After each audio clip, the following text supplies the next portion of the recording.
सनातन यात्रा परिवार ने बरेली के बिहारीपुर स्थित श्री रघुनाथ मंदिर में बुधवार को भगवान श्री कृष्ण की छठी का उत्सव धूमधाम से मनाया। यहाँ भजन कीर्तन के बाद आरती की गई और भगवान श्री कृष्ण को कड़ी चावल का भोग लगाया गया। यहाँ करीब 600 भक्तों ने कड़ी चावल का प्रसाद ग्रहण किया। नमस्कार दोस्तों, आप देख रहे हैं बरेली लाइव और मैं हूँ सचिन भाट। श्री कृष्ण जी की छठी आज पूरे देश भर में मनाई जाती है। तमाम लोग आज के दिन हर्षोल्लास से आनंद के साथ ये उत्सव मनाते हैं और आज के दिन सबसे मुख्य है कि कड़ी चावल का भोग लगाया जाता है। तो हमारे साथ आज बरेली के रघुनाथ मंदिर, बिहारीपुर स्थित रघुनाथ मंदिर के कुछ मुख्य पुजारीगण भी मौजूद हैं, कुछ अन्य गणमान्य लोग भी मौजूद हैं। आइए उनसे जानते हैं और जानकारी लेते हैं कि आज की छठी पूरे देश भर में इतने उत्साह के साथ क्यों मनाई जाती है। पंडित जी, बहुत बहुत स्वागत है आपका बरेली लाइव में। बोली वृंदावन वहाँ के बिहारी लाल की। देखिए, ये छठी महोत्सव जो है ये एक बहुत ही अच्छी प्रथा है और जब जन्माष्टमी उत्सव मनाया जाता है उसके बाद छठे दिन इसका लोग मनाते हैं और इसको बड़ा उत्साह के साथ आज यहाँ पर भी इसका आयोजन किया गया और सभी भक्तों ने इसका आनंद लिया। आरती हुआ, हरिनाम संकीर्तन भी हुआ। उसके बाद इसमें हमारे सहयोगी लोग और हमारे फाउंडेशन द्वारा इसका कार्य संपन्न किया गया और ये बहुत ही महत्वपूर्ण दिवस है। और भी इसके आगे राधाष्टमी भी है, तब तक ये उत्सव चलता है। जन्माष्टमी से लेकर राधाष्टमी तक सारे उत्सव चलाए जाते हैं। अच्छा पंडित जी, जैसे जन्माष्टमी का दिवस होता है, जब श्री कृष्ण जी का जन्म हुआ था तो उस पूरी रात भयंकर बरसात हुई उसके, जब उन वासुदेव जी उनको लेकर वहाँ गए थे। तो आज का दिन भी चूंकि छठी का दिन है और आज भी बरेली में बहुत भीषण बारिश हो रही है, क्या लगता है आपको, ये ऊपर वाले की कुदरत का संकेत है या भगवान श्री कृष्ण जी हमको कोई संदेश देना चाहते हैं? ये देखिए, भक्तों का भाव, जैसा भक्तों के भाव से कार्य किया जाता है उस हिसाब से ऊपर वाला भी प्रसन्न होता है। तो भगवान ने आज ये भक्ति, देखिए आप भी श्याम भैया हैं तो आप भी आज मौजूद हैं यहाँ पर, तो भगवान इससे प्रसन्न हुए कि भाई भक्तों ने इस तरीके से कार्य किया है, तो इस वजह से आज अमृत वर्षा हो रहा है। तो ये भी बड़ा अच्छा सौभाग्य का विषय है हमारे देश के लिए और सभी के लिए, और सभी को छठ महोत्सव की बहुत बहुत शुभकामनाएं। ठीक है ना। आइए और आयोजकों से बात करते हैं कि आज के दिन इन्होंने जो ये कड़ी चावल का भोग लगाया है और तमाम लोगों को ये भंडारा के रूप में प्रसाद स्वरूप दिया है, तो कैसा अनुभव रहा उनका जानते हैं। आलोक शंकदार जी से हमारे साथ सेल्स टैक्स के एक वकील हैं आलोक शंकदार जी। आलोक जी, कैसा अनुभव रहा आज के समय में कड़ी चावल का भोग लगाया? वैसे भंडारे का मतलब तात्पर्य होता है कि पूड़ी बनती है और तमाम चीज़ें बनती हैं, तमाम अलग अलग व्यंजन बनते हैं, लेकिन आज कड़ी चावल का भोग जो लगाया जाता है वो क्यों लगाया जाता है, मुख्यतः ये प्रसाद के रूप में क्यों दिया जाता है? इसको करने से आपको क्या अनुभव आप दिन भर में हुआ, उसके बारे में कृपया विस्तार से बताएँ। आज छठी के दिन जो है ये परंपरा है कि कृष्ण कन्हैया जी को जो है वो माखन प्रिय होता है और गोधन की चीज़ें वस्तुएं प्रिय होती है। तो मट्ठे से, दही से जो है कढ़ी बनाई जाती है और चावल बनते हैं। छठी पे वैसे भी लोगों के यहाँ, आम लोगों के यहाँ कढ़ी चावल वगैरह बनते ही हैं। तो आज कृष्ण जी की छठी है तो विशेष रूप से ये उत्सव मनाया जाता है। और सुबह से आज यहाँ सब तैयारियाँ चल रही थी, वह भजन कीर्तन भी हुआ और बहुत अच्छे मौसम में बारिश भी हो रही है, रिमझिम बारिश में खूब भक्तों की भीड़ रही और सबने जो है खूब आनंद के साथ प्रसाद का सेवन करा यहाँ पर और बहुत ही आनंद आया आज के महोत्सव में। आइए और लोगों से बात करते हैं। हमारे साथ विशाल गुप्ता जी है, वरिष्ठ पत्रकार। हिंदू धर्म को सनातन धर्म के रूप में जग विख्यात के रूप में माना जाता है, कहा जाता है कि सनातन धर्म से ही हिंदू धर्म निकला है, तमाम और धर्म भी सनातन धर्म से निकले।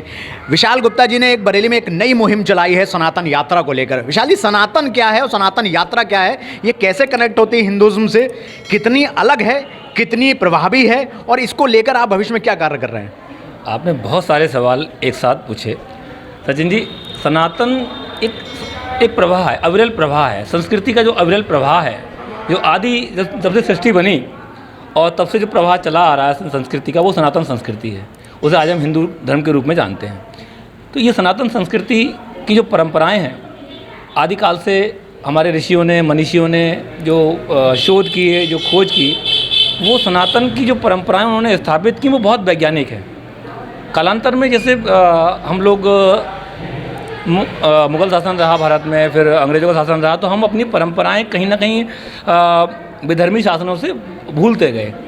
उनका जो लॉजिकल पक्ष है वो बिसरता गया। तो इस सनातन यात्रा हमारा जो अभियान है, इसमें हम लोग ये प्रयास करते हैं कि आज का जो युग है, वैज्ञानिक युग है, और जो युवा हैं वो हर चीज़ को तर्क की कसौटी पर कसते हैं। उन्हें तार्किक रूप से अच्छा लगेगा तो वो मानेंगे, वो सिद्ध करना चाहते हैं, यदि सिद्धम जैसे विज्ञान में हम लोग करते हैं। तो हमारा ये जो अभियान है, हमारा प्रयास है कि सनातन की परंपराओं का जो वैज्ञानिक पक्ष है वो आज के युवाओं को बताया जाए उदाहरण के लिए मैं सबसे आसान बात करता हूँ कि हम लोग पीपल पे दिया जलाते हैं शनिवार को और अमावस्या को ख़ास तौर से। तो लोग पूछते हैं पीपल पर दिया जलाने से क्या होता है, क्या हो जाएगा, भगवान कैसे प्रसन्न हो जाएंगे। तो पीपल एक ऐसा वृक्ष है, अगर हम बायोलॉजिकल बात करें तो पीपल फाइकस फैमिली का एक पेड़ है। उसमें बरगद है, पाकड़ है, पीपल है। इन सब में जो पीपल है वो 24 घंटे ऑक्सीजन देने की उसकी क्षमता है। वो हमारा ऑक्सीजन का जनरेटर है। अभी कोविड में सरकार ने बहुत सारे ऑक्सीजन प्लांट लगाए, उसमें करोड़ों रुपए खर्च हुए। अगर हम एक पीपल का पौधा रोपें तो ये कई सौ साल तक चलता रहेगा और एक ऐसा ऑक्सीजन का जनरेटर है जो 24 घंटे ऑक्सीजन देता है। पीपल एक दिन में 275, ऐसा मानते हैं कि 275 लीटर ऑक्सीजन देता है। तो अमावस्या के दिन हमारे जो ऋषि मुनि थे उन्होंने इस गुण को पहचाना कि हमारा ऑक्सीजन का जनरेटर है। तो उन्होंने जाना कि ऑक्सीजन कैसे देता है। तो ऑक्सीजन देने के लिए उसे लाइट चाहिए, कार्बन डाइऑक्साइड चाहिए। अमावस्या के दिन उसको लाइट नहीं मिलती। तो हमारे मनीषियों ने एक लोगों को संदेश दिया कि हम पीपल के नीचे अमावस्या को दिया जलाएं, छोटी सी एक रोशनी करें। उस रोशनी से होगा क्या कि हमारा जो जनरेटर शांत था अमावस्या की रात में, वो 12 घंटे जो रात के होते हैं, तो वो उस लाइट से चालू हो जाएगा, ऑक्सीजन चालू हो गई। अब लोग पूछते हैं कि जब ठीक है ये बात मान ली तो शनिदेव कैसे प्रसन्न हुए। तो शनिदेव चूँकि देवता हैं, न्याय के देवता हैं और कुछ परोपकार का जब आप काम करते हैं तो शनिदेव बड़े प्रसन्न होते हैं। तो जब हमने क्या किया, जब पीपल पे दिया जलाया, उससे ऑक्सीजन का मैन्युफैक्चरिंग प्रोडक्शन शुरू हुआ, वातावरण शुद्ध हुआ, वातावरण में प्राणवायु का संचार हुआ, तो देवता ज़्यादा प्रसन्न होंगे। तो यही हमारी परंपरा है कि हम जो सनातन की जो परंपराएं हैं उनका वैज्ञानिक पक्ष लोगों को बता पाएँ, यही हमारा प्रयास है। तो आज भी सनातन की जो हमारी परंपरा है, छठी, भगवान कन्हैया की छठी, तो हमने उसका आनंद लिया, उस परंपरा को जिया और उसको महसूस किया। ये जो रघुनाथ मंदिर है, रघुनाथ मंदिर है, ये बहुत बरेली में बहुत विख्यात है और इस रघुनाथ मंदिर की बहुत अपनी महत्वता है। आइए जानते हैं आदरणीय शास्त्री जी से, वो जो अध्यक्ष हैं इस मंदिर के, कि रघुनाथ मंदिर जी शास्त्री जी कितना प्राचीन है, इसके बारे में क्या मान्यताएं हैं, ऐसा क्या चीज़ है जो इसको इतना पॉजिटिव बनाता है, इसके बारे में बताएं। देखिए, यहाँ पर जो है ये रघुनाथ मंदिर हमारा जिला ब्राह्मण सभा के अंतर्गत इसका निर्माण किया गया और बराबर यहाँ पर 40 दिन भगवान शंकर का पूजन हुआ, क्योंकि सभी मूर्तियाँ यहाँ पर विराजमान हैं। रामचंद्र जी, विष्णु भगवान, देवी जी, गणेश जी, हनुमान जी और अन्य कई मूर्तियाँ, भगवान शंकर की मूर्ति भी यहाँ पर स्थापित की गई। और बराबर पूजन के पश्चात श्री कृष्ण जन्माष्टमी का महोत्सव हुआ। उसके बाद आज छठ का महोत्सव हुआ है। यत्र योगेश्वरा कृष्णो यत्र पार्थो धनुर्धरा तत्र श्री विजयो भूतिर दुर्वानित्र मतिर महा। देखिए, जहाँ पर हमारे यहाँ आया है, शास्त्र में भी आया है, पुराण में भी आया है कि धर्मेण हन्यते व्याधि, धर्मेण हन्यते ग्रहा, धर्मेण हन्यते शत्रु, ये तो धर्मस्ततो जया, कि ये धार्मिक कार्य, धर्म का कार्य है।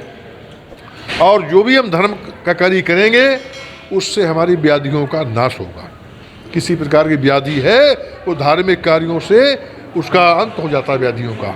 और धर्मेण हन्यते ग्रह, ग्रह गोचर कोई खराब है वो हम धार्मिक कार्य करेंगे उससे हमारे ग्रहों का दोष जो है निवृत्त हो जाता है। और किसी प्रकार का कोई हमें भय है वो धार्मिक कार्य से हमारा भय भी दूर होता है, ठीक है ना। और जहाँ पर धर्म है वहीं पर विजय होती है, इसमें कोई संशय वाली बात नहीं है।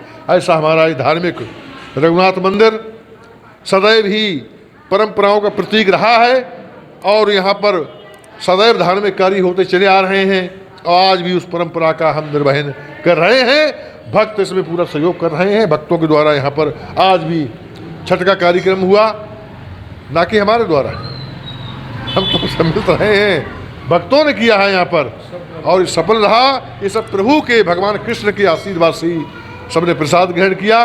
प्रसाद की कोई कमी नहीं रही, प्रसाद सभी को मिला है और प्रभु का आशीर्वाद हम यही चाहते हैं कि भगवान का आशीर्वाद सभी को प्राप्त होता रहे।